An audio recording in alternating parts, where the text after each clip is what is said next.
గీతతో కోట్ల మందికి దారి చూపించిన అతనికన్నా గురువెవరు?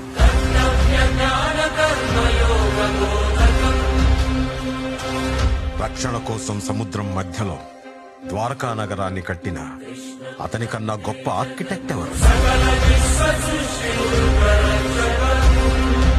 వేణుగానంతోనే గోవుల్ని గోపికల్ని కట్టిపడేసే అతన్ని మించిన మ్యూజిషియన్ ఎవరు?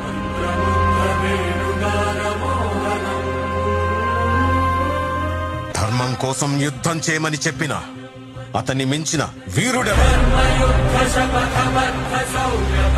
హోమయాగాలతో వర్షం తెప్పించిన అతనికన్నా ప్రకృతిని అర్థం చేసుకున్న క్లైమటాలజిస్ట్ ఎవరు? అన్కంట్రోలబుల్ ఆర్పిఎంతో తిరిగే సుదర్శన చక్రాన్ని కంట్రోల్ చేసే అతనికి మించిన కైనెటిక్ ఇంజనీర్ ఎవరు?